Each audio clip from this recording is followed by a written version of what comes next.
વિદ્યાર્થી મિત્રો, આજે આપણે બહુ જ ઇમ્પોર્ટન્ટ થિયરમ ભણવાના છીએ અને એ ઇમ્પોર્ટન્ટ થિયરમ એટલે કે ગ્રુપ થિયરીનો એક અગત્યનો પાર્ટ અને જે છે લાગ્રાન્જિસ થિયરમ. આ લાગ્રાન્જિસ થિયરમ બહુ જ ઉપયોગી છે, એનો ઘણી બધી જગ્યાએ ઉપયોગ કરીશું આપણે.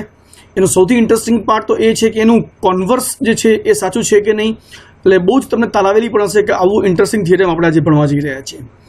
આ જે થિયરમ છે 3 પાર્ટમાં ભણીશું આપણે. આમ જુઓ તો એ 3 નાના નાના પાર્ટ એનું યુનિયન કરો, એ 3ને ભેગા કરો એટલે આપોઆપ જે છે એ લાગ્રાન્જિસ થિયરમ બની જવાનું છે. લાગ્રાન્જિસ થિયરમ માટે પહેલો પાર્ટ એ આવે કે આપણે જે હમણાં ભણી ગયા અલગ અલગ રાઇટ કોસેટની વાત છે.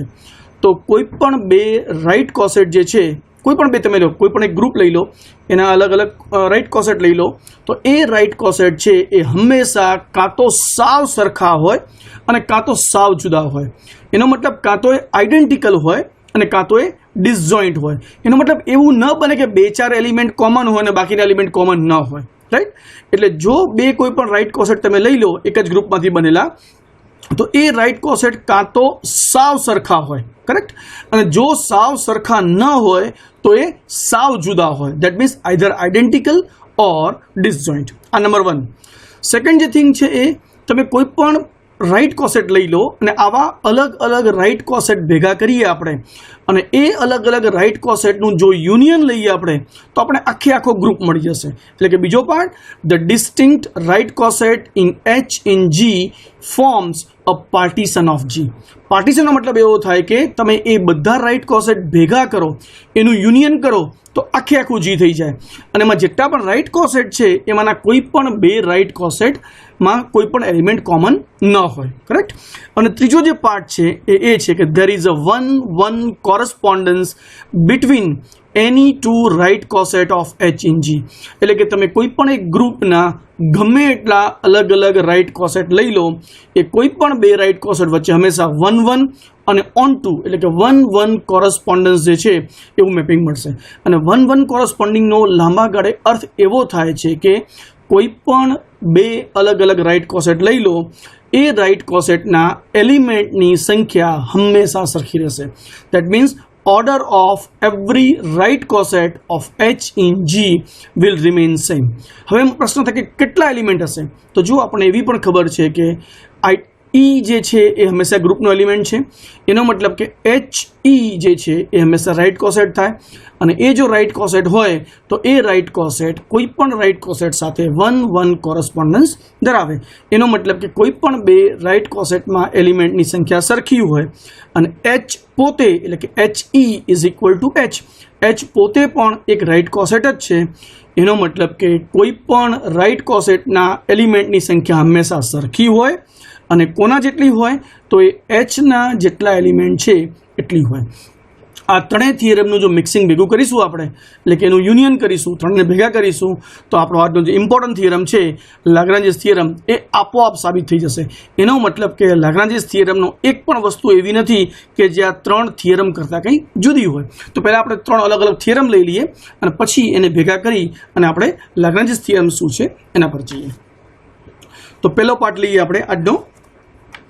The first part is, એને હું થિયરમ 1 તરીકે લઉં, અથવા ચલો હું થિયરમ A કહું એને, એટલે આપણને ખબર પડશે કે A, B અને C ત્રણે ભેગા કરીશું એટલે લાગ્રાન્જિસ થિયરમ થઈ જશે. Theorem A, that is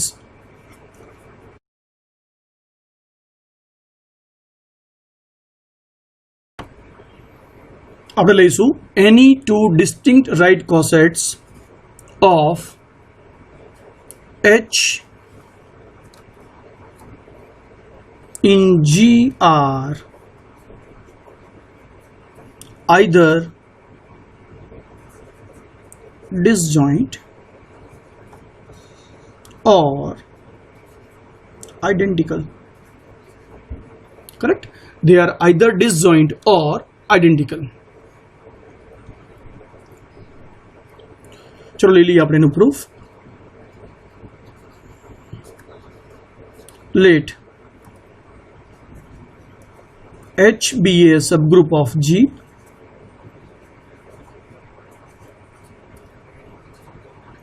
and HA and HB are any two distinct right cosets of H in G. Correct. આપણે સાબિત શું કરવું છે અહીંયા? સાબિત એવું કરવું છે કે આપણે either HA and HB are identical or HA and HB are distinct. Right. આનો અર્થ એવો થાય કે આપણે એવું સાબિત કરવું છે, that is to prove either HA is equal to HB. Correct. કાં તો એ બંને એક્ઝેક્ટ સરખા થવા જોઈએ or HA intersection HB is equal to phi. એનો મતલબ કાં તો એ સાવ સરખા હોય અને કાં તો એ સાવ જુદા હોય. આને બીજી રીતે સાબિત કરીએ આપણે. વી શેલ પ્રૂવ, આપણે સાબિત કેવી રીતે કરીશું આને કે if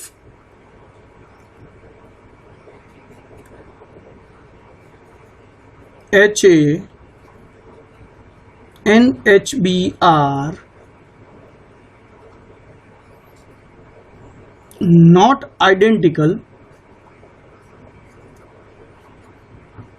then they must be disjoint. Right. આપણે સાબિત કરીએ કે જો એ આઈડેન્ટિકલ ન હોય તો ડિસજોઈન્ટ હોવા જ જોઈએ. એનો મતલબ કાં તો આઈડેન્ટિકલ હોય કાં તો ડિસજોઈન્ટ હોય. રાઈટ. ચલો લઈએ આપણે. જો એ આઈડેન્ટિકલ ન હોય then they must be disjoint. ચલો આપણે તો હંમેશા ઊંધું જ કામ કરતા હોઈએ છીએ, એવું જ કરીએ. Suppose HA and HB are not disjoint. ચલો આપણે એવું કહી દઈએ કે આઈડેન્ટિકલ પણ નથી અને ડિસજોઈન્ટ પણ નથી. અને જો હવે આપણું સાબિત કરીએ ના આપણી વાત ખોટી છે, એનો મતલબ કાં તો એ આઈડેન્ટિકલ હોય અને કાં તો એ ડિસજોઈન્ટ હોય. ઓકે. ચલો એ ડિસજોઈન્ટ નથી એનો મતલબ શું થઈ ગયો? ડિસજોઈન્ટ નથી મતલબ કે એકાદો એલિમેન્ટ તો એવો હશે જે HA માં પણ હશે અને HB માં પણ હશે. એનો મતલબ કે ખાલી ગણ પણ નથી અને સાવ સરખા પણ નથી. Right. Let CB any element such that C belongs to HA and C belongs to HB. એનો મતલબ કે HA intersection HB is equal two phi નથી. કરેક્ટ. ડિસજોઈન્ટ નથી એનો મતલબ કે એનું ઇન્ટરસેક્શન phi નથી. એકાદો એલિમેન્ટ એવો છે કે જે HA માં પણ છે અને HB માં પણ છે. આનો અર્થ શું થઈ ગયો? તો C HA માં પણ છે, C HB માં પણ છે. That implies C belongs to HA and C belongs to HB. Right. C બંનેમાં હોય તો શું થઈ ગયું? જો C HA માં હોય તો C કેવો હોય? That implies C is equal to H1A અને C જો HB માં હોય તો C is equal to H2B, જ્યાં H1 અને H2 શેમાં હશે? H માં. For some H1 H2 belonging to H.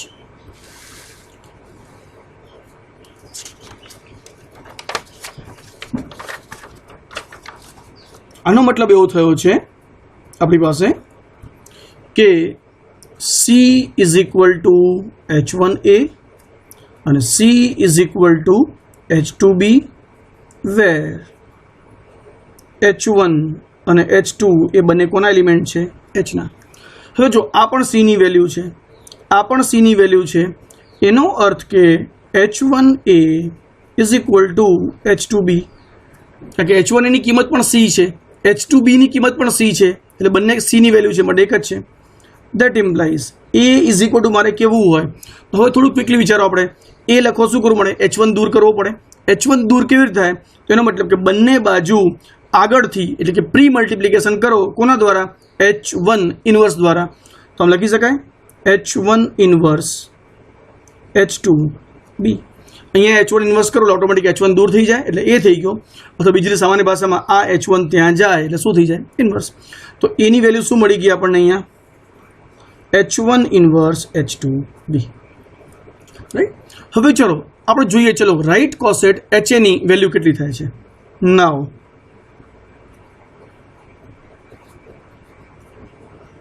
Right કોસેટ HA, અને આમ લખી શકાય H, પણ એની વેલ્યુ શું છે? એની વેલ્યુ અહીંયા છે, તો એની જગ્યાએ હું આમ લખી શકું H1 inverse H2B.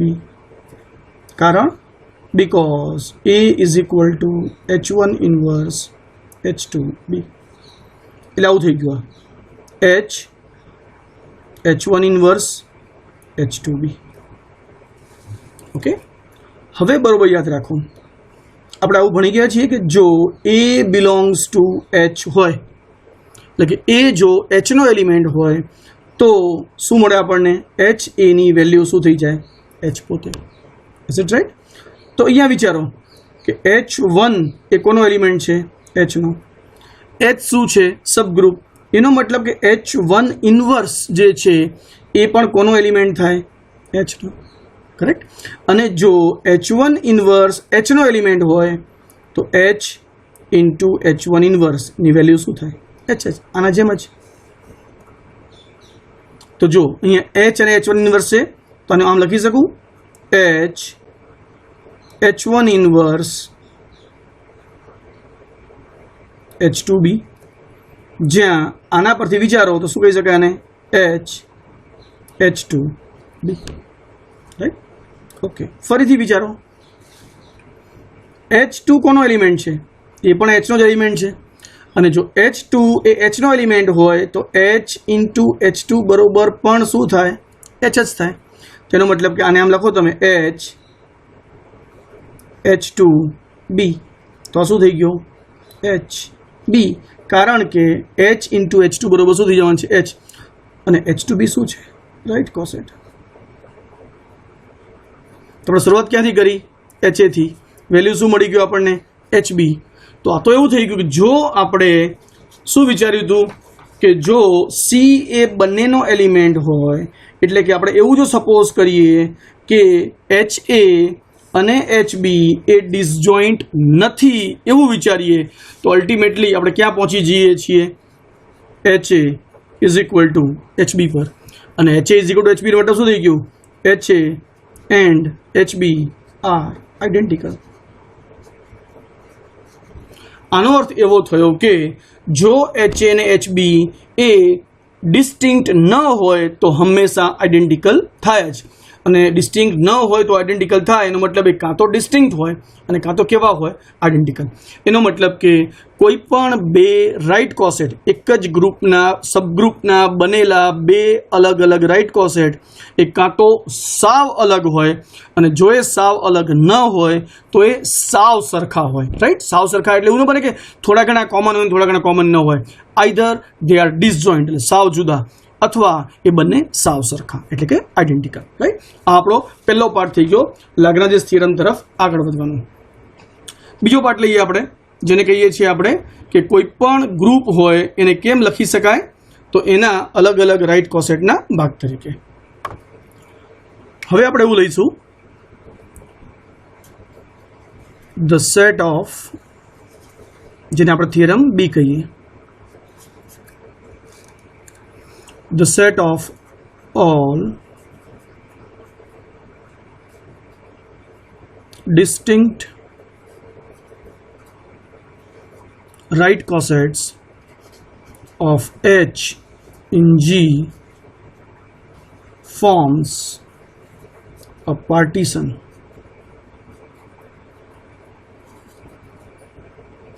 of a group G. The set of all distinct right coset of H in G forms a partition of a group G. એટલે કે જો G એ ગ્રુપ હોય અને H A H B H C એ બધા અલગ અલગ right કોસેટ હોય H K, તો કહેવાનો મતલબ એવો છે કે આ જે છે આ એક રાઇટ કોસેટ આ બીજો રાઇટ કોસેટ, આ ત્રીજો રાઇટ કોસેટ, આ કેમો રાઇટ કોસેટ. અને હમણાં ભણી ગયા આપણે થિયરમ કે બધા જ રાઇટ કોસેટ કાં તો એક સરખા હોય ને કાં તો બધા અલગ અલગ હોય. આપણે અહીંયા કીધું જ છે કે બધા રાઇટ કોસેટ કેવા છે? ડિસ્ટિંક્ટ. જો બધા રાઇટ કોસેટ ભેગા થઈ જાય અને જો આનું યુનિયન કરવામાં આવે અલગ અલગ રાઇટ કોસેટનું, તો એ યુનિયન બીજું કંઈ નહીં પણ શું બની જશે? જી આખું બની જશે. એટલે કે G is equal to union of distinct right coset H A, જ્યાં એ બિલોંગ્સ ટુ જી. અથવા બીજા અર્થમાં કહી શકાય G is equal to H A union H B union union H K. આવું આપણે સાબિત કરવાનું છે કે કોઈ પણ અલગ અલગ રાઇટ કોસેટ છે એનું યુનિયન કરો તો એ આખો જી બની જશે. અને આપણને એ તો ખબર જ છે કે H A intersection H B is equal to phi, H B intersection H C is equal to phi. એટલે આ બધા અલગ અલગ લઈ લો તો કોઈ પણ બે અલગ લઈએ, H A intersection HB is equal to phi for every AB belonging to G, જ્યાં A not equal to B. આવા જેટલા પણ અલગ અલગ લેશો એ બધાનો છેદગણ કેવો હશે? phi. અને યુનિયન શું થશે? G. એનો મતલબ કે એ શું બની ગયું? પાર્ટીશન. અને આમ તો પાર્ટીશન અર્થ એવો થાય ને કે આ પ્રમાણે કોઈ આપણે રૂમ લઈએ, જો આપણે ઘર વિચારીએ તો ઘરનો કોઈ પણ રૂમ હોય એને આમ લગાડો તો શું કહેવાય? પાર્ટીશન. ધારો કે આ બે પાર્ટીશન થઈ ગયા ને રૂમના વચ્ચે ફર્નિચર બનાવો એટલે, તો આ શું થઈ ગયું કહેવાય? કે બેનું ઇન્ટરસેક્શન શું છે? ફાઈ. અને બેનું યુનિયન કરો તો શું થઈ જાય છે? આખો જી. ઘણા લોકો રૂમના 4 ભાગ કરે, એક આમ પાર્ટીશન મારે, એક આમ પાર્ટીશન એટલા માટે જ કહેવાય. જુઓ તમે તો 4 ભાગ થઈ ગયા. કોઈ પણ એક ભાગનો એક પણ અંશ એ આમાં નહીં આવે, એટલે 4 અલગ અલગ છે અને 4નું યુનિયન કરો શું થઈ જાય છે? આખો જી થઈ જાય છે. તો કોઈ પણ વસ્તુ એવી હોય કે જેને ભેગા કરવાથી આખો સેટ બની જાય અને એ કટકાના કોઈ પણ 2 કટકા લો એનો છેદગણ હંમેશા ખાલી ગણ હોય, એને શું કહેવાશે? પાર્ટીશન. તો રાઇટ કોસેટ જે છે એ ઇન્ડિવિજ્યુઅલી વિચારશો તો કોઈ પણ 2 લેશો એનો છેદગણ ફાઈ હશે અને બધાનું યુનિયન કરશો તો આખું જી થઈ જશે. અને માટે આપણે એવું કહીશું કે all the distinct right coset of H in G forms a partition of G. તો આપણે સાબિત શું કરવું પડે? જી ઇઝ ઇક્વલ ટુ આ પ્રમાણે અલગ અલગ રાઇટ કોસેટનું યુનિયન. તો બહુ સિમ્પલ છે. જો આપણે આ સાબિત કરવું હોય તો લઈ લઈએ આપણે લેટ. આપણે પ્રૂફ અહીંથી શરૂ કરીએ છીએ.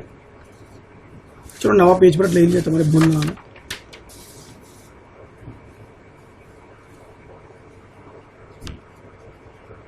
પ્રૂફ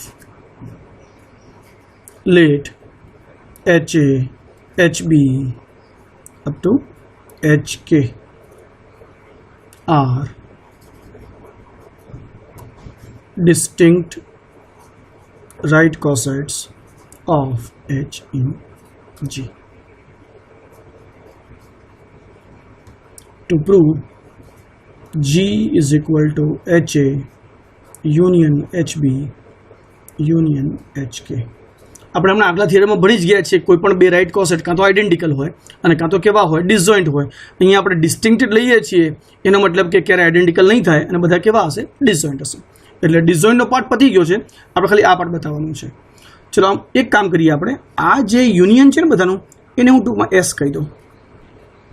તો આપણે સાબિત શું કરવાનું થાય? હવે આપણે સાબિત એવું કરવું પડે કે G is equal to S, જ્યાં જી શું છે?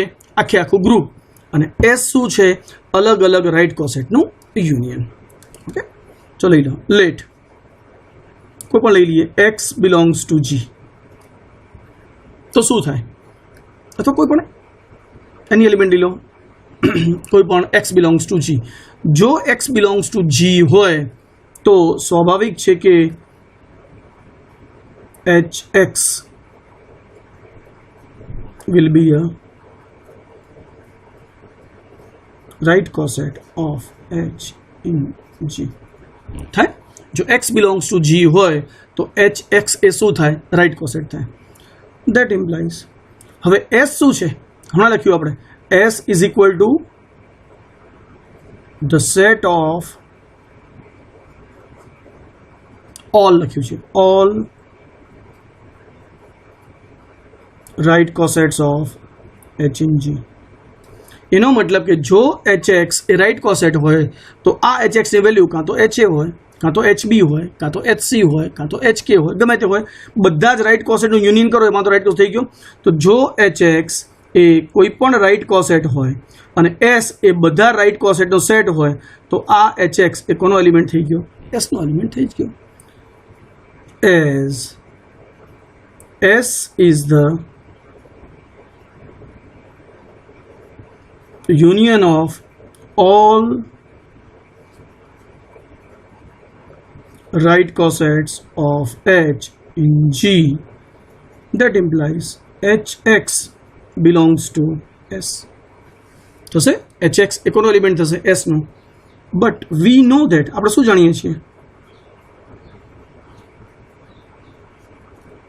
બરોબર, યાદ કરજો, આપણે ભણી ગયા છીએ કે એ જે છે એ હંમેશા રાઇટ કોસેટ HA નો એલિમેન્ટ હોય અને હોય જ, રાઈટ? તો કહી શકાશે એક્સ જે છે એ હંમેશા કોનો એલિમેન્ટ હોય? રાઇટ કોસેટ HX નો. હવે વિચારો તમે, HX એ કોનો એલિમેન્ટ છે? S નો. અને X એ કોનો એલિમેન્ટ છે? HX નો. તો ફ્રોમ 1 and 2 X એ શેમાં મળશે આપણને? HX માં. અને HX એ શેમાં આવેલું છે? S માં, right? That implies X belongs to S. અને જો X એ S માં આવેલું હોય તો શું થાય? For every X belonging to G implies X belonging to S. અને માટે G is a subset of S.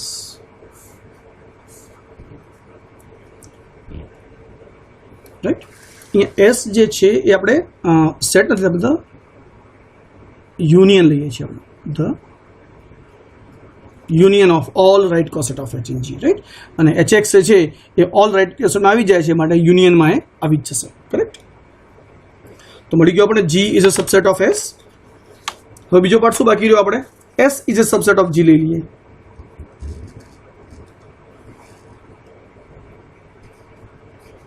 Late X belongs to S. તો S શું છે? Therefore X belongs to union of HA જ્યાં A belongs to G. Therefore X એ શેમાં આવશે? HA અથવા HB અથવા HK, રાઈટ? જ્યાં A, B, C, D, K બધા કોના એલિમેન્ટ છે? G ના. કારણ કે રાઇટ કોસેટ કેવી રીતે બને છે? આ G નો એલિમેન્ટ અને આ રાઇટ કોસેટ એટલે કે એ સબગ્રુપ હિયર. હવે તમે વિચારો, H is a subgroup of G and A belongs to G. Therefore જો હું રાઇટ કોસેટ લઉં જેને HA કહીએ છીએ તો H એ શું છે? સબગ્રુપ. એ કોનો એલિમેન્ટ છે? G નો. તો સ્વાભાવિક છે કે આ પણ G ની અંદર જ રહેશે, કારણ કે આ G નો એલિમેન્ટ છે, આ G નો એલિમેન્ટ છે.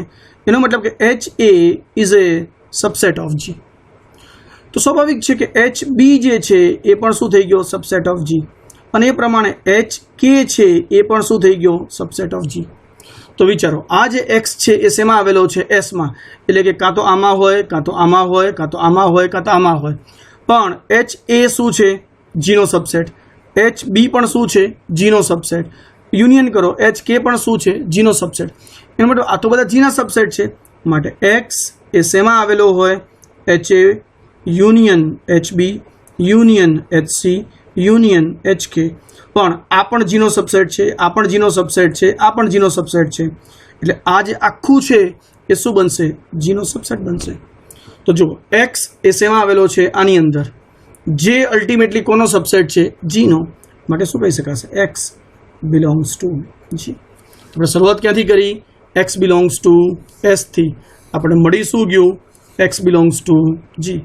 Therefore for every X belonging to S implies X belongs to G. અને માટે શું કહેવાશે? S is a subset of G. તો અહીંયા આપણે આગળ શું મળ્યું? G is a subset of S. એને નંબર 3 કહો. અહીંયા શું થઈ ગયું? S is a subset of G. એને નંબર 4 કહી દો. તો therefore from 3 and 4 શું મળી ગયું આપણને? G is equal to S. પણ S શું છે? G is equal to HA union HB union HK એટલે કે અલગ અલગ રાઇટ કોસેટનું union. In short G is equal to union of HA, જ્યાં આવા અલગ અલગ A બિલોંગિંગ ટુ G હોય. એન્ડ વી નો ધેટ, શું જાણીએ છીએ આપણે આવું જાણીએ છીએ કે ડિસ્ટિંક્ટ right cossets are disjoint, right? તો યુનિયન G થઈ ગયું અને બધા અલગ અલગ ડિસજોઇન્ટ છે અને માટે શું કહી શકાય છે કે G એટલે કે આમ કહીશું આપણે ડિસ્ટિંક્ટ right cossets of H in G શું કરે છે, બનાવે છે. શું બનાવે છે? that forms a partition of a group G, right? They form the partition of a group G. તો બે થિયરમ થઈ ગયા. પહેલો થિયરમ શું લીધું આપણે કે કોઈ પણ બે અલગ અલગ રાઇટ કોસેટ લઈ લો તો એ કેવા હોય, કાં તો સાવ જુદા હોય કાં તો સાવ સરખા હોય. અને બીજી વસ્તુ શું લીધી આપણે કે કોઈ પણ ગ્રુપ જે છે એ પાર્ટીશન છે. કોનું પાર્ટીશન છે? એના અલગ અલગ right કોસેટના યુનિયનનું.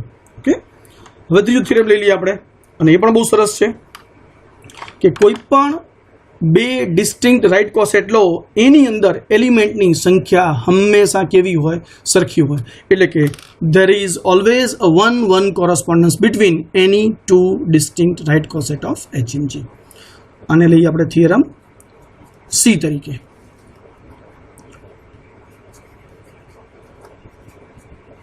There is a 1-1 correspondence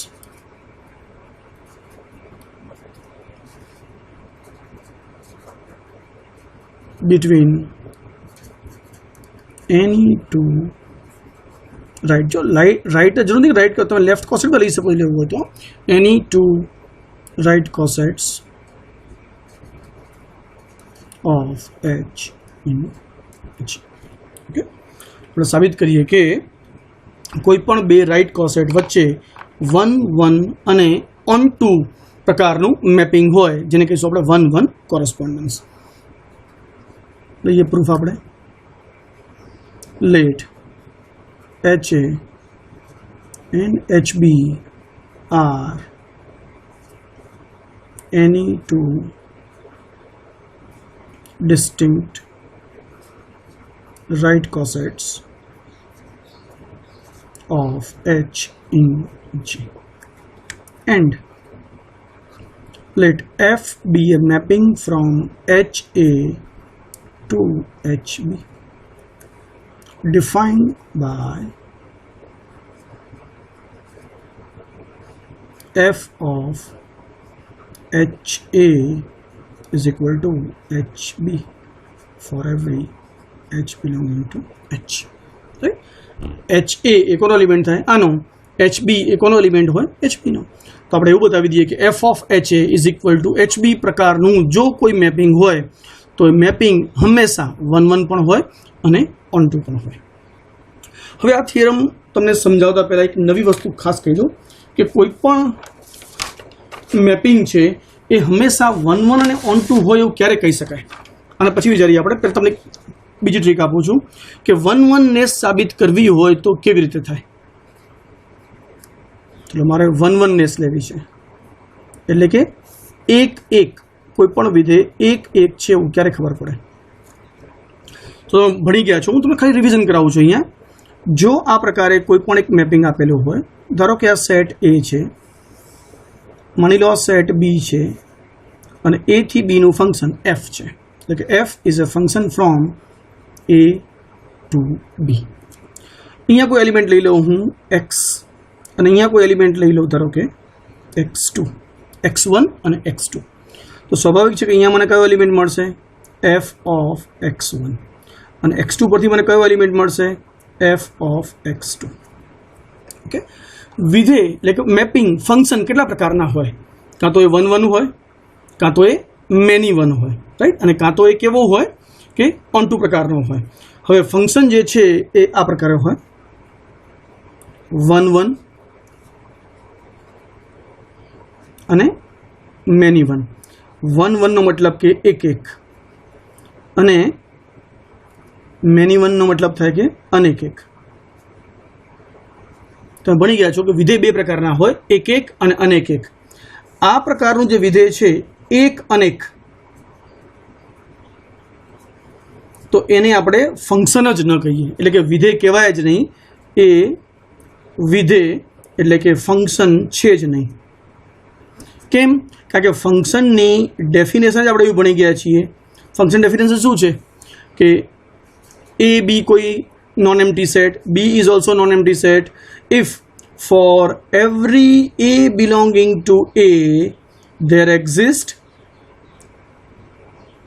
unique b belonging to capital Z C such that f of a is equal to b. right? એનો મતલબ કે a ના પ્રત્યેક એલિમેન્ટ માટે આપણને b માં કોઈ એલિમેન્ટ મળે ને મળે જ, રાઈટ? તો જ એને વિધેય કહેવાય. એટલે કે વિધેય હંમેશા એક હોય, એની વેલ્યુ આપણને કોઈ પણ હોય એની વેલ્યુ કેવી મળશે? આપણને યુનિક વેલ્યુ જ મળે. એટલે એક એલિમેન્ટની વેલ્યુ આપણને સામેની પક્ષે પણ હંમેશા એક મળે. હા, એવું બને કે ઘણા બધા એલિમેન્ટની વેલ્યુ ત્યાં એક જ હોય, પણ ઘણા બધા એલિમેન્ટ અહીંયા હોય, એમાં કોઈ પણ એક એલિમેન્ટની વેલ્યુ અહીંયા ઘણી બધી હોઈ શકે નહીં. એક અનેક પ્રકારનું ક્યારે વિધેય જ ન હોય. એટલે વિધેય કેવું હોય? કાં તો મેની 1 અનેક એક, અને કાં તો કેવું હોય? એક એક. હવે જે આ લીધું છે આપણે, આના પરથી વિચારો તમે કે જો હું આવું લઈ લઉં f of x1 is equal to f of x2, એટલે કે હું આની વેલ્યુ લઈ લઉં અને આની વેલ્યુ લઈ અને હું કામ શરૂ કરું, અને એ કામ કરતાં કરતાં જો મને એવું મળી જાય કે x1 is equal to x2, તો મેં શું મેળવ્યું કહેવાય? તમે વિચારો કે અહીંયા મેં શરૂઆત ક્યાંથી કરી? fx1 is equal to fx2. અત્યારે બંને અલગ અલગ છે. એ બંને અલગ અલગને મેં શું ગણ્યા? ઇક્વલ ટુ મૂક્યા. એનો મતલબ શું થઈ ગયું? એ બંને એક થઈ ગયા. અત્યારે બંને અલગ અલગ છે. હું fx1 is equal two fx2 લઈ લઉં એટલે બંને કેવા થઈ ગયા? એક. હવે જો હું જ્યારે fx1 is equal two fx2 લઈ લઉં અને એનું આપણે કેલ્ક્યુલેશન કરતાં હું ક્યાં પહોંચી જાઉં? x1 is equal two x2, એટલે કે આ પણ એક થઈ ગયા. કારણ કે x1 is equal two x2, તો મેં જવાબ શું કર્યો? તો 1 થી, અને જવાબ શું મળી ગયો? 1. તો આવા પ્રકારના વિધેયને આપણે કેવું કહીશું? એક એક પ્રકારનું વિધેય કહીશું. એટલે fx1 is equal two fx2, એ વખતે જો આપણને x1 is equal two x2 મળે તો વિધેય કેવું કહેવાય? એક એક. અને આ જ વસ્તુ લઈ લઉં હું ફરીથી, હું લઈ લઉં fx1 is equal two fx2, એટલે ફરીથી મેં કેવું લીધું? અહીંયા એક. અને ફરીથી એનું કેલ્ક્યુલેશન કરતાં પહોંચું અને મને x1 is not equal to x2 મળે. એનો મતલબ કે અહીંયા એક છે પણ અહીંયા બંને એક નથી. એનો મતલબ કે અહીંયા એક થઈ ગયા, અહીંયા એક નથી, એટલે બંને કેવા છે? અનેક એક છે. તો આપણી પાસે x1 અને x2 કેવા રહે છે? અનેક. જ્યારે અહીંયા શું થઈ જાય છે? એક. તો જવાબ શું કહેવાશે? અનેક એક. રાઈટ? તો આપણે હંમેશા કોઈ ફંક્શન 1 1 છે કે મેની 1 છે એ નક્કી કરવું હોય તો આ કામ કરવાનું. શું કરવાનું? તો શરૂઆત ક્યાંથી કરવાની? આપણે એના વિસ્તારમાંથી લઈ લેવાનું. fx1 is equal two fx2 ડોમેનમાં લઈ લેવાના. fx1 is equal two fx2, અને fx1 is equal two fx2 લઈ લો. એ વખતે જો તમે અહીંયા પહોંચો x1 is equal two x2 પર, તો ફંક્શન કેવું થઈ ગયું? 1 1. અને જો તમે અહીંયા પહોંચો x1 not equal to x2, તો તમારું ફંક્શન કેવું મળી ગયું? મેની 1. રાઈટ?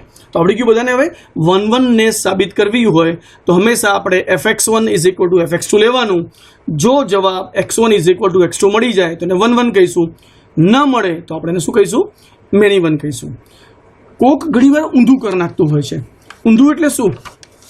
ધારો કે આ જ વસ્તુ છે, આપણી ફરીથી ફંક્શન આને આ રાખીએ, પણ કોઈ એવું કરે કે fx1 is equal two fx2 શરૂઆત ન કરે, પણ શરૂઆત ક્યાંથી કરે ખબર છે? x1 is equal two x2 થી.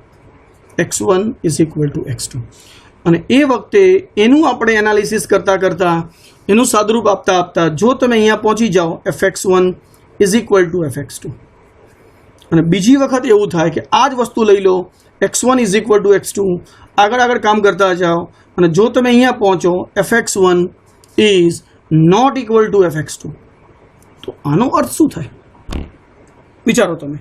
જો હું fx1 is equal two fx2 લઈ લઉં, એનો મતલબ કે મેં ડાબી બાજુ શું કર્યું, એક એક રાખ્યું, અને જમણી બાજુ પણ શું થઈ ગયું, એક એક થઈ ગયું. તો બંને બાજુ એક એક હોય તો આપણે કોઈ પણ વાંધો નથી, ચાલી જાય. પણ જો હું આવું લેવા જાઉં તો હવે આ શું થાય વિચારો તમે. આ કેવા છે, એક એક, એટલે કે બંને એક જ છે. અને આ એકનો x1 અને x2 બંને એક જ છે, એટલે બંને એક થઈ ગયા. આ એકનો જવાબ શું મળે છે, તો x1 ની વેલ્યુ fx1 છે, x2 ની વેલ્યુ fx2 છે. એટલે અહીંયા બંનેની વેલ્યુ કેવી આવે છે, અલગ અલગ આવે છે. અને બંનેની વેલ્યુ અલગ અલગ છે એનો મતલબ કે એક કરતાં વધારે છે, એટલે કે અનેક કહેવાય. તો આ તો એવું થઈ ગયું કે એક છે એ એકની વેલ્યુ તમને શું મળી, અનેક મળી. એટલે આ કેવું થઈ ગયું, એકનો જવાબ તમને અનેક થઈ ગયો. અને એકનો જવાબ અનેક તો ક્યારે હોઈ જ ન શકે, એટલે આ વસ્તુ ખોટી છે. એટલે આ વસ્તુ ખોટી છે એનો મતલબ કે આપેલું જે મેપિંગ છે એ ફંક્શન થતું જ નથી. તો તમને ખ્યાલ આવ્યો. હવે જ્યારે તમે આ પ્રમાણે લો x1 is equal two x2 અને તમે અહીંયા પહોંચો તો એ જે છે એ તમારું વિધેય વ્યાખ્યાયિત છે કે નહીં, એટલે કે તમારું ફંક્શન છે એ વેલ ડિફાઇન છે કે નહીં એ ચેક કરવાની કન્ડિશન છે. ક્લિયર? તો બે વસ્તુ હંમેશા યાદ રાખજો. જ્યારે તમે fx1 is equal two fx2 લો અને x1 is equal two x2 પર પહોંચો તો એને 1 1 કહેવાય. પણ જો તમે x1 is equal two x2 લઈ લો અને fx1 is equal two fx2 એ પહોંચો તો ત્યાં તમે એવું કહી શકશો કે તમારું વિધેય વ્યાખ્યાયિત છે, એટલે કે વેલ ડિફાઇન છે. ફરીથી, જ્યારે તમે fx1 is equal two fx2 લઈ લો અને જવાબ તમારો x1 not equal to x2 મળે તો એનો મતલબ કે જવાબ એક છે, પ્રશ્ન અનેક છે, એનો મતલબ કે વિધેય આપણું અનેક એક છે, એટલે કે મેની વન છે. પણ જો તમે ઊંધું લઈ લો, x1 is equal two x2 લઈ લો અને જો તમે ક્યાં પહોંચો fx1 not equal to fx2 તો એવું કહેવાય કે તમારું વિધેય વ્યાખ્યાયિત છે જ નહીં. તો હું તમને ફરીથી એકવાર 4 પાર્ટમાં સમજાવી દઉં કે જ્યારે આપણું ફંક્શન નામ લીધેલું હોય, અહીંયા x1 હોય, અહીંયા x2 હોય, અહીંયા fx1 હોય અને અહીંયા fx2 હોય, એ વખતે જો શરૂઆત fx1 is equal two fx2 થી કરીએ અને ક્યાં પહોંચી જઈએ x1 is equal two x2 તો આ જે ફંક્શન છે એને કહેવાશે 1 1 ફંક્શન. ઓકે, જો હું fx1 is equal two fx2 લઈ લઉં અને જો હું એવી જગ્યાએ પહોંચું કે x1 not equal to x2 તો આ પણ એક ફંક્શન છે જેને કહેવાશે મેની વન ફંક્શન, એટલે કે અનેક એક ફંક્શન થઈ ગયું. રાઈટ? પણ જો હું શરૂઆત x1 is equal two x2 થી લઈ લઉં અને હું અહીંયા પહોંચું fx1 is equal two fx2 તો આને કહેશે આપેલું ફંક્શન કેવું છે, વેલ ડિફાઇન્ડ છે. રાઈટ? અને ચોથી વસ્તુ, જો હું x1 is equal two x2 લઈ લઉં અને ફરીથી હું fx1 not equal to fx2 એ પહોંચું તો આ એક છે, એકનો જવાબ અનેક થઈ ગયો. એકનો જવાબ અનેક ક્યારે હોય જ નહીં, માટે ફંક્શન કેવું કહેવાશે, નોટ ડિફાઇન કહેવાશે. રાઈટ? તો આ 4 વસ્તુ તમે હંમેશા યાદ રાખજો. fx1 is equal two fx2 એ વખતે x1 is equal two x2 તો function 1 1. fx1 is equal two fx2 એ વખતે ફંક્શનમાં x1 is not equal to x2 તો મેની વન. ઊંધું, x1 is equal two x2 એ વખતે fx1 is equal two fx2 તો function વેલ define. અને x1 is equal two x2 એ વખતે fx1 not equal to fx2 તો function is not define થશે. Right? તો આ 4 મુદ્દા તમે કાયમ યાદ રાખજો. અને આ મુદ્દાનો ઉપયોગ કરીને હવે આપણે અહીંયા અત્યારે જે આપણું કામ છે, થિયરમ છે જે લેવાનું છે એ લઈ લઈએ આપણે. થિયરમ C, જ્યાં આપણે બતાવવાનું છે કે આ જે મેપિંગ છે એ 1 1 પણ છે અને ઓન ટુ પણ છે. રાઈટ? ચલો હવે 1 1 માટે શું બતાવવાનું, હમણાં જ વાત થઈ ગઈ આપણી એ પ્રમાણે. ફરીથી ભૂલી ગયા હો તો આપણે યાદ રાખીએ. આ છે આપણું HB, આ છે આપણું HA. અહીંયા કોઈ પણ એલિમેન્ટ લઈ લો x અને y. જો x જે છે એને હું h1a કહું અને y છે એને હું h2a કહું, કારણ કે અહીંયા બધા એલિમેન્ટ HA ના છે, તો સ્વાભાવિક છે કે અહીંયા મને શું મળશે, h1b મળશે, જેને કહેવાય fx. અથવા હું x1 જ કહું છું, આપણે એ સ્ટાઇલ ભણીએ છીએ, અને x2 કહીએ. તો આ જે મળશે એ શું મળશે આપણને, h2b, જે ખરેખર શું કહેવાય, fx2. આ છે આપણું fx1. રાઈટ. અને શરૂઆત ક્યાંથી કરીશું? fx1 is equal two fx2 થી. શું મળવું જોઈએ આપણને? x1 is equal two x2. તો શું કહી શકાય? ફંક્શન કેવું છે? 1 1. રાઈટ. ચલો પહેલાં લઈ લઈએ આપણે અહીંયા 1 1 નેસ લઈ લઈએ, એટલે કે એક એક લઈ લઈએ. ચલો લઈ લો. Let x1 x2 belonging to HA where x1 is equal to h1a and x2 is equal to h2a, both belongs to HA. Right? So લઈ લો. ચલો for x1 x2 belonging to HA let fx1 is equal to fx2. Right. fx1 is equal to fx2 લઈ લઈએ આપણે. અને સાબિત શું કરવું છે આપણે? x1 is equal to x2. તો ફંક્શન કેવું કહેવાશે? 1 1. ઓકે. fx1 એટલે શું થયું? f of h1a is equal to f x2 બરાબર શું થઈ ગયું? h2a. અને આપણે આ ફંક્શન કેમ ડિફાઇન કરીએ છીએ? લખેલું જ છે અહીંયા f of ha is equal to hb. જો function f of ha is equal to hb હોય તો f of h1a બરાબર શું થાય? h1b. અને f of h2a બરાબર શું થાય? તો h2b. કોના પરથી? By definition of a function. આપણે ફંક્શન ડેફિનેશન આપેલી જ છે કે h1a ની વેલ્યુ શું થશે? h1b. h2a ની વેલ્યુ શું થશે? h2b. ઓકે. તો શું મળી ગયું આપણને? h1b is equal two h2b.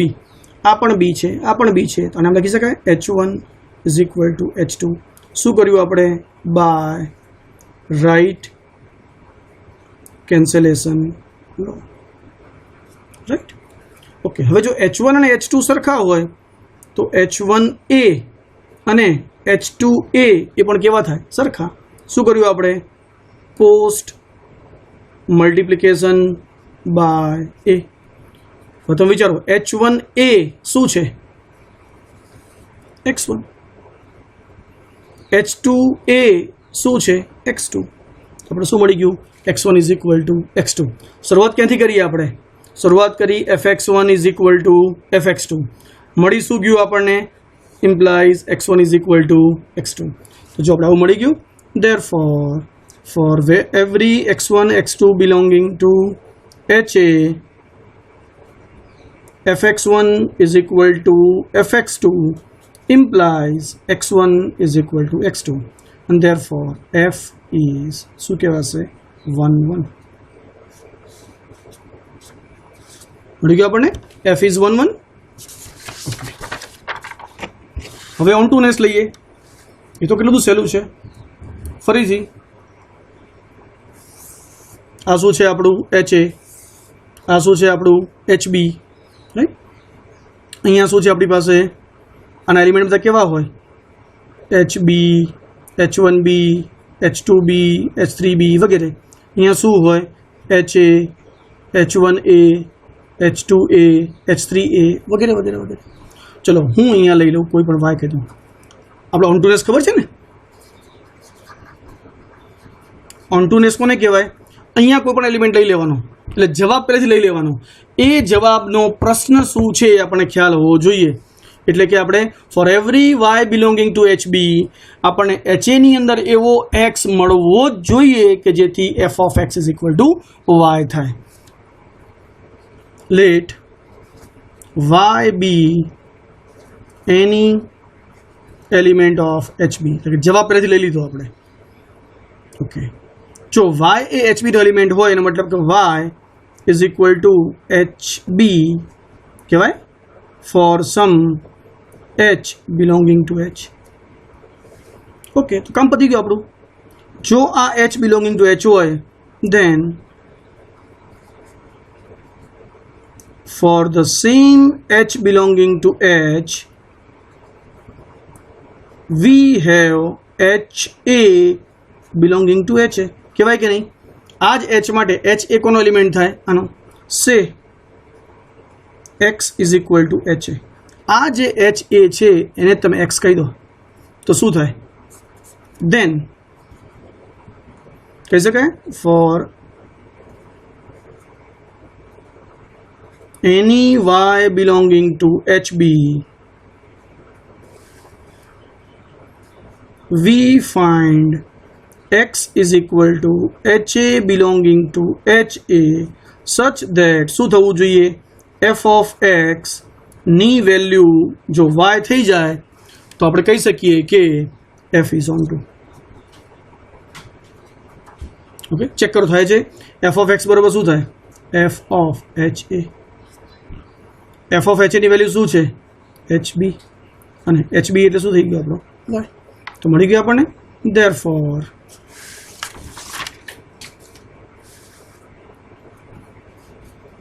for any y belonging to HB, we get x belonging to HA such that f of x is equal to y, and therefore f is on 2. Therefore, from 1 and 2, f from HA to HB is 1 1 and 1 2. That is f is 1 1 correspondence from HA to HB. અને માટે શું કહી શકાશે, therefore number of elements in HA is equal to શું કહી શકાશે, number of elements in HB, right. અને માટે એવું કહી શકાય કે કોઈપણ ગ્રુપના કોઈપણ એચ માટે સબગ્રુપ એચ માટેના અલગ અલગ કોસેટની અંદર એલિમેન્ટની સંખ્યા હંમેશા સરખી જ હોય, right. therefore number of elements, theorem પૂરું થઈ ગયું અહીંયા, in any right cosets of H in G are same. એટલે કે ઓર્ડર ઓફ HA એ હંમેશા કેટલો હોય, ઓર્ડર ઓફ HB જેટલો જ હોય. અને આ બધા રાઈટ કોસેટ છે. આપણે એવી ખબર છે કે E બિલોંગ્સ ટુ તમે G લઈ લો તો HE જે છે એ પણ શું કહેવાય, રાઈટ કોસેટ જ કહેવાય. અને જો HE પણ રાઈટ કોસેટ હોય તો order of HA, order of HB, order of HE એ પણ કેવું થઈ ગયું, સરખું. અને HE નો અર્થ શું થાય, H પોતે જ. એનો મતલબ કે ઓર્ડર ઓફ H પણ કેટલો હોય, સરખો હોય. એનો મતલબ કોઈ પણ રાઈટ કોસેટ હોય એમાં એલિમેન્ટની સંખ્યા હંમેશા કેટલી હોય, જેટલા એના સબગ્રુપ એચમાં આવેલી હોય એટલી, રાઈટ. તો આપણે 3 થિયરમ થઈ ગયા. આ 3 થિયરમ બહુ જ સરસ હતા અને એ 3 થિયરમ ભેગા કરીશું એટલે આપણું બનશે લાગ્રાન્જિસ થિયરમ. ઓકે, તો લઈ લઈએ આપણે કે લાગ્રાન્જિસ થિયરમ હવે કોને કહેવાય.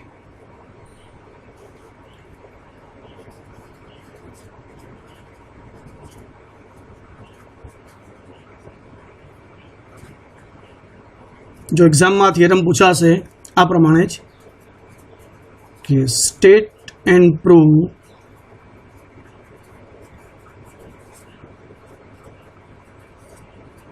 લાગ્રાન્જિસ થિયરમ. એટલે મેં તમને કીધું એ પ્રમાણે તમારે સ્ટેટમેન્ટ પણ લખવું પડશે અને એનું પ્રૂફ પણ આપવું પડશે. તો લઈ લઈએ પહેલાં આપણે સ્ટેટમેન્ટ એનું. if H is a subgroup of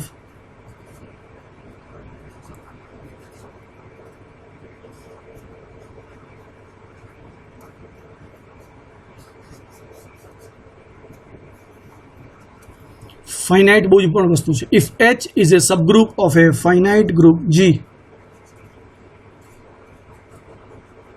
then order of H always divides order of G, right. અહીંયા order of H ભાગ્યા order of G એવું નથી. આ એક સેન્ટેન્સ છે જે સેન્ટેન્સને બોલાય છે આ પ્રમાણે, order of H divides order of G, આવું બોલાય છે. અને આનો બીજો અર્થ એવો થાય કે order of H is a factor of order of G, right. order of G મોટી વસ્તુ છે જેનો એક ફેક્ટર ઓર્ડર ઓફ H છે.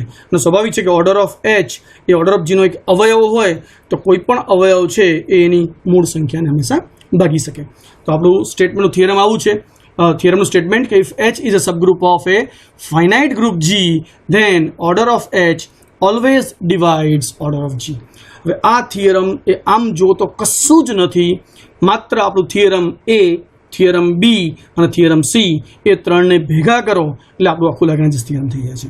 તો એક વસ્તુ આપણે ખાલી એક રિપીટ કરવા માટે લખીશું અહીંયા, કારણ કે પહેલાં આપણે HA અને HB લીધા હતા, એને બદલે આપણે અહીંયા H એક્ઝેક્ટ લેવું છે એટલા માટે. તો જો લઈ લઈએ આપણે અહીંયા proof. Here H is a subgroup of G. Okay. And G is finite. આ ભૂલવાનું નથી આપણે. G કેવો છે? Finite છે. ઓકે, ચલો. For A belonging to G, HA will be the right coset of H in G. કહી શકાય. And આ તો આપણને ખબર જ છે. For E belonging to G, HE will also be a right coset of H in G. પણ આપણને ખબર છે કે HE નો અર્થ H જ થાય, કારણ કે E આઈડેન્ટિટી છે. તો એનો મતલબ કે H પણ એક રાઇટ કોસેટ થઈ ગયો અને HA પણ શું થઈ ગયો? રાઇટ કોસેટ. બે અલગ અલગ રાઇટ કોસેટ થઈ ગયા. હમણાં થિયરમ શું ભણી ગયા આપણે? થિયરમ C કે કોઈ પણ બે રાઇટ કોસેટ જે છે એ હંમેશા કેવા હોય? 1 1 અને on 2 હોય. છતાં અહીંયા આપણે બતાવી દઈએ. ચલો, late F is a function from H to HA. એટલે અહીંયા આવું થશે. આ H છે, આ HA છે. જો H ના એલિમેન્ટ હું H, H1, H2, H3 વગેરે લઉં તો અહીંયા મને શું મળે? HA, H1A, H2A, H3A વગેરે. Hની વેલ્યુ HA થાય કે નહીં? કારણ કે અહીંયા H છે, અહીંયા શું છે આપણી પાસે? HA છે. Defined by F of H is equal to HA for H belonging to A. H અને A શું છે? G નો ફિક્સ એલિમેન્ટ. ઓકે, સ્વાભાવિક છે કે આ જે ફંક્શન છે કેવું થવાનું છે? 1 1 અને 1 2. Here F is 1 1 and 1 2 because અહીંયા સાબિત એટલા માટે કરું છું કે બુકમાં સાબિતી આપેલી છે અને કદાચ તમારા એક્ઝામમાં કોઈ પણ એક્ઝામિનર છે બુકને ફોલો કરશે તો તમારે આનું પ્રૂફ લખવું પડશે. એટલે આપણે અહીં લખી દઈએ પ્રૂફ એકવાર. બીકોઝ ચલો પહેલાં 1 1 નેસ લઈએ.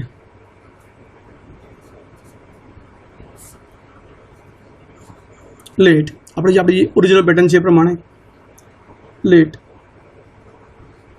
H1, H2 belonging to H, and for H1, H2 belonging to H, let F of H1 is equal to F of H2. આ પેલા જેવું યાદ છે ને તમને? x1 x2 લઈ લઈએ આપણે અને 1 1 ક્યારે મળે? fx1 is equal to fx2. એ વખતે જો આપણને x1 is equal to x2 મળે તો એને 1 1 કહેવાય. અહીંયા x1 અને x2 ને બદલે આપણી પાસે h1 અને h2 છે, તો fh1 is equal to fh2. જો આપણને જવાબ મળી જાય h1 is equal to h2 એટલે ઓટોમેટિક 1 1 થઈ જશે. તો કેટલું બધું સહેલું છે. fh1 is equal to fh2. ચલો, f ની વ્યાખ્યા શું છે? f of h is equal to ha. એનો મતલબ કે આ શું થઈ ગયું? h1a. આ શું થઈ ગયું? h2a. તો h1a is equal to h2a. તો માટે શું થાય? h1 is equal to h2. શું કર્યું અહીંયા આપણે? રાઈટ કેન્સલેશન લો. ઓકે, જો h1 is equal to h2 તો કામ પૂરું થઈ ગયું. therefore શું મળી ગયું? for every h1 h2 belonging to h we get fh1 is equal to fh2 implies h1 is equal to h2 and therefore f is 1 1. Okay, હવે on to next લઈ લઈએ.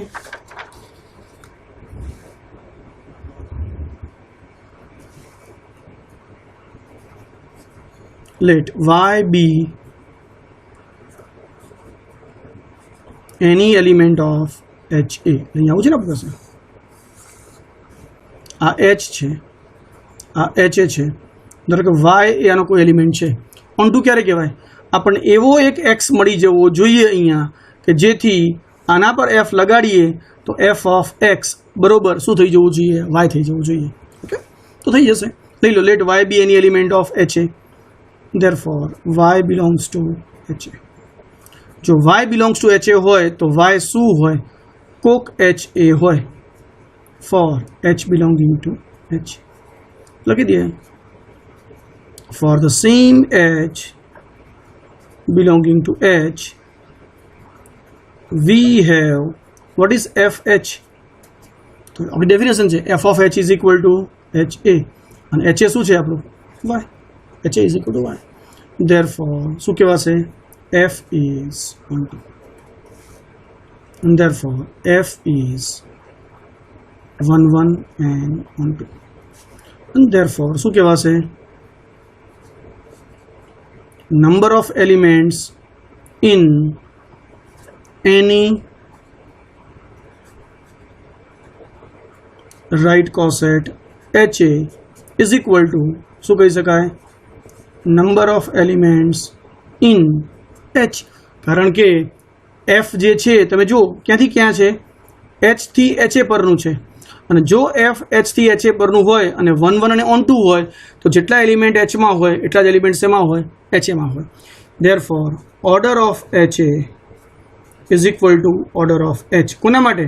for every A belonging to G. એનો મતલબ કોઈ પણ right કોસેટ તમે લઈ લો, કોઈ પણ રાઈટ કોસેટની અંદર એલિમેન્ટની સંખ્યા હંમેશા કેટલી હશે? તો જેટલા ઓર્ડર ઓફ એચમાં છે એટલી. હવે તો કામ પૂરું થઈ ગયું આપણું આ થિયરમ માટે.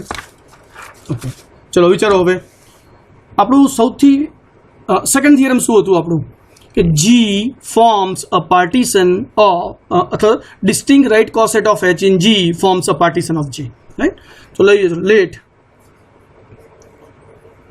HA1 HA2 up to HAK are distinct right cosets of H in G.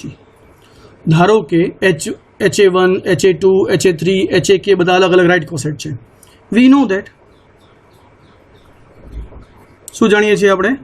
કે distinct right cosets of H in G forms a partition of G. right? એનો મતલબ કે G ને કેમ લખી શકાય? અલગ અલગ રાઈટ કોસેટના યુનિયનથી. એટલે કે G is equal to union of HA જ્યાં A belongs to G. આવા અલગ અલગ કેટલા રાઈટ કોસેટ છે? તો HA1 union HA2 union union HAK. લખ્યું ને આપણે G is equal to શું છે? અલગ અલગ રાઈટ કોસેટનું યુનિયન. હવે જો સરસ વસ્તુ બની ગઈ. હવે આપણે એવી ખબર છે કે આ બધા રાઈટ કોસેટ જે છે પાર્ટીશન હોવાને કારણે જીના અમુક એલિમેન્ટ આમાં હશે, અમુક આમાં હશે, અમુક આમાં હશે ને ભેગું કરશો આખું જી થઈ જાય. એવું ક્યારે નહીં બને કે જીનો એક એલિમેન્ટ આમાં પણ હોય ને એક આમાં પણ હોય. જો એવું હોય તો એ બંને ડિસ્ટિંક્ટ રહેશે નહીં. અને આ બધા પાર્ટીશન ફોર્મ કરે છે માટે એવું કહી શકાય કે ઓર્ડર ઓફ જી એ શું હોય? તો order of HA1 plus order of HA2 plus up to order of HAK. ખ્યાલ આવી ગયો બધાને? કારણ કે આ બધા જ રાઈટ કોસેટ કેવા છે? કાં તો આઈડેન્ટિકલ અને કાં તો ડિસજોઈન્ટ. એનો મતલબ જીનો કોઈ પણ એલિમેન્ટ બે અલગ અલગ રાઈટ કોસેટમાં હશે એવું બનશે જ નહીં ક્યારે. રાઈટ?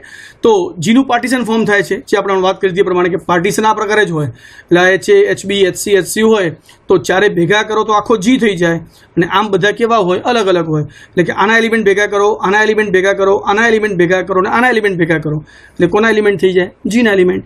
તો order of G is equal to order of HA1 plus order of HA2 plus order of HAK. પણ હમણાં શું લખ્યું આપણે? કે કોઈ પણ રાઇટ કોસેટ હોય એ રાઇટ કોસેટના એલિમેન્ટની સંખ્યા કેટલી છે? ઓર્ડર ઓફ એચ જેટલી.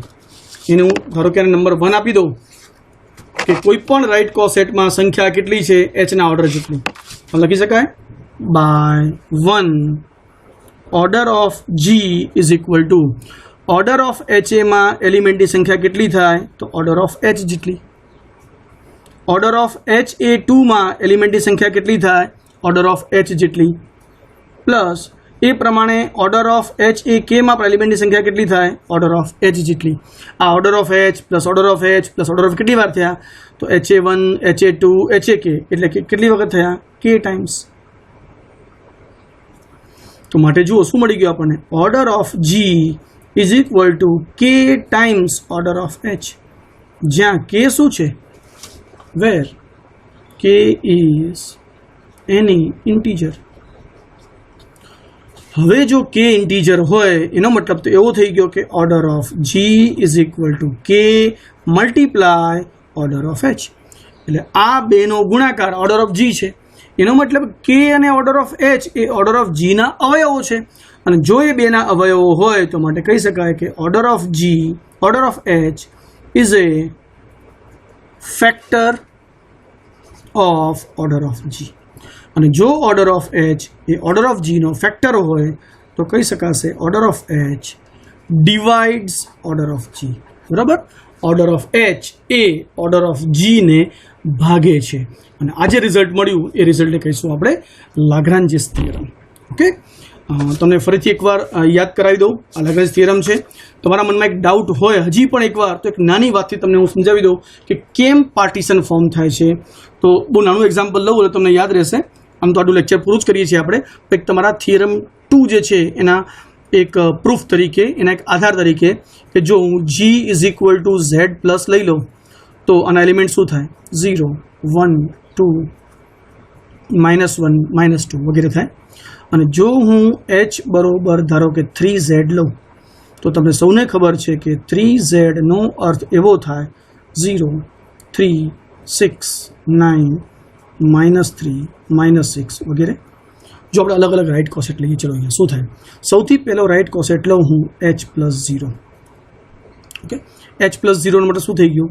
3z + 0. અને 3z + 0 મતલબ શું થઈ જાય? 3z માં 0 ઉમેરો તો 3 6 9 0 તો છે જ, -3 -6 વગેરે થશે. ચલો હું h + 1 લઉં, એટલે બીજો રાઇટ કોસેટ થઈ ગયો. એનો મતલબ કે 3z + 1. અને 3z + 1 નો અર્થ શું થાય? 0 માં 1 ઉમેરો એટલે 1, 3 માં 1 ઉમેરો એટલે 4, 6 માં 1 ઉમેરો એટલે 7, 9 માં 1 ઉમેરો એટલે 10, -3 માં 1 ઉમેરો એટલે -2, -6 માં 1 ઉમેરો એટલે -5 વગેરે. ઠીક છે? ચલો હું h + 2 લઉં તો આ ત્રીજો રાઇટ કોસેટ થઈ ગયો, એટલે કે 3z + 2. તો શું મળશે આપણને અહીંયા? ફરીથી h ની અંદર 2 ઉમેરો, 0 માં 2 ઉમેરો તો 2, આ શું થઈ જશે? 5, આ થશે 8, આ થશે 11, આ થશે -1, આ થશે -4 વગેરે. થઈ ગયું? ચલો હું આગળ લઉં h + 3. તો હું લઈ લઉં 3z + 3. અને 3z + 3 શું થાય? આ 3 થઈ જાય, આ 6 થઈ જાય, આ 9 થઈ જાય, આ 12 થઈ જાય, આ 0 થઈ જાય, આ -3 થઈ જાય વગેરે. તો જો આ તો કંઈ નવું થયું જ નહીં, યાદ થઈ ગયું. -3 0 3 તો ફરીથી h જ થઈ ગયો આપણો. ઓકે, ચલો હું h + 4 લઉં, એટલે કે 3z + 4 લઉં તો મને શું મળે? હું 4 ઉમેરું તો અહીંયા 4 થાય, અહીંયા 7 થાય, અહીંયા 10 થાય, અહીંયા શું થાય? 1 થાય, અહીંયા -2 થાય. તો આ પાછું નવું નથી, આ શું છે? h + 1 થઈ ગયું. એનો મતલબ કે h + 4 એ કોના બરોબર છે? h + 1 બરોબર જ છે. તો તમને ખબર પડી ગઈ. હવે જો હું h + 5 લઈશ તો મને નવું નહીં મળે, h + 2 જેવું જ મળશે. અને જો હું h + 3 લઈશ તો ફરીથી એ મને શું? h + 6 લઈશ તો કોના જેવું મળશે મને? h + 3. અને h + 3 શું છે? તો ફરીથી h જ છે. એનો મતલબ કે અલગ અલગ રાઇટ કોસેટ મળતા જ નથી, 3 પછી રિપીટેશન શરૂ થઈ ગયું. તો આ જી જે છે એના માટે જો મારે અલગ અલગ રાઇટ કોસેટ વિચારવા હોય તો 3 જ થયા: h + 0, H+1 અને H+2. જેવું હું H+3 લઉં છું તો એ મને પાછું આ H જ મળી જાય છે, એટલે કે H+0 મળી જાય છે. તો આના અલગ અલગ રાઇટ કોસેટ કેટલા થઈ ગયા? એક H+0 એટલે કે H પોતે, પછી H+1 અને પછી H+2. તો કહી શકાય કે આ જીના ડિસ્ટિંક્ટ રાઇટ કોસેટ કેટલા છે? H+1, H+2. હવે જુઓ, આપણે એવું જે કહેવું છે કે આ ત્રણ રાઇટ કોસેટ જો અલગ અલગ હોય તો એ જીનું પાર્ટીશન ફોર્મ કરે છે. અને પાર્ટીશનનો મતલબ શું થાય? યુનિયન કરો તો આખો જી, અને એ ત્રણ પૈકીના કોઈ પણ બે લો તો એનું ઇન્ટરસેક્શન ફાય. અને તમે અહીંયા જોઈ શકશો કે જો હું H લઉં, H+1 લઉં અને H+2, એક પણ એલિમેન્ટ કોમન નથી. આમાં 0 છે, તો આમાં 1 છે, તો આમાં 2 છે, રાઈટ. 3 જેવો લઈશ તો એ આમાં છે, તો 4 આમાં છે, 5 આમાં છે, 6 આમાં છે, 7 આમાં છે, 8 આમાં છે. એનો મતલબ કે આનું ઇન્ટરસેક્શન પણ શું થશે? 5. આનું ઇન્ટરસેક્શન શું થશે? 5. અને ત્રણે ભેગા કરો તો 0, 1, 2, 3, 4, 5, 6, 7, 8. ત્રણેને જો હું યુનિયન કરું તો યુનિયન શું મળી જશે મને? આખું જી થઈ ગયું. માટે શું બનાવે છે? પાર્ટીશન ફોર્મ કરે છે, એવું તમને ક્લિયરલી ખ્યાલ આવી ગયો. તો અહીંયા એવું કહી શકાય કે H union H+1 union H+2 બરાબર શું થઈ જશે? જી આખું. અને H union H+1 is equal two 5, sorry intersection H intersection H+2 is equal two પણ 5, અને H+1 intersection H+2 is equal two પણ 5. એટલે આ બધા કેવા છે? ડિસજોઇન્ટ. અને યુનિયન શું થાય છે? જી. ધેરફોર શું કહી શકાશે? Distinct right cosets of H in G શું બનાવે છે? Forms a partition of G. આ એક્ઝામ્પલ થઈ ગયો. અગાઉ જે ભણ્યા હતા, થિયરમ ભણ્યા હતા, અને ત્રણ થિયરમ ભેગા કર્યા એટલે આપણને શું મળી ગયું? ભેગું કર્યું એટલે કે લાગ્રાન્જિસ થિયરમ મળી ગયું. અને ફરીથી એકવાર લાગ્રાન્જિસ થિયરમ શું છે? તો જો H એ કોઈ પણ ફાઇનાઇટ ગ્રુપ G નો સબગ્રુપ હોય તો order of H always divides order of G થશે. અને હવે સૌથી મસ્ત વસ્તુ કે શું આનું કોન્વર્સ સાચું છે? લાગ્રાન્જિસ થિયરમનું કોન્વર્સ સાચું થાય એટલે કે જો H એ સબગ્રુપ હોય કોનો? ફાઇનાઇટ ગ્રુપ G નો, તો આપણને શું મળે? Order of H always divides order of G. હવે ઊંધું વિચારો, જો M એ કોઈ પણ ઇન્ટીજર હોય અને M એ જો ઓર્ડર ઓફ G ને ભાગતું હોય તો આ M સંખ્યાવાળો આપણને કોઈ સબગ્રુપ મળે ખરો? Can we find a subgroup H of G such that order of H is equal to M? અને એવું થતું હોય તો જ order of H divides order of G કહેવાય ને. તો જો H સબગ્રુપ હોય તો હંમેશા order of H જે છે એ order of G ને ભાગશે.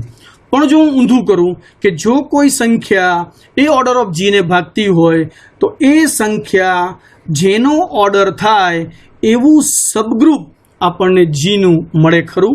આ ક્વેશ્ચન છે. આનો જવાબ જ્યારે આપણે નેક્સ્ટ ચેપ્ટર ભણીશું પરમ્યુટેશન ત્યારે હું તમને આપીશ કે પરમ્યુટેશન એક સરસ એક્ઝામ્પલ છે જે આ થિયરમ છે એનું કોન્વર્સ પાર્ટ સાચું છે કે નહીં એનો જવાબ આપવા માટે એ એક્ઝામ્પલ પરફેક્ટ છે. તો આનો જવાબ આપણે નેક્સ્ટ જ્યારે ચેપ્ટર ભણીશું ત્યારે આપીશું. આજે આપણે એટલું રહેવા દઈએ. Thank you very much.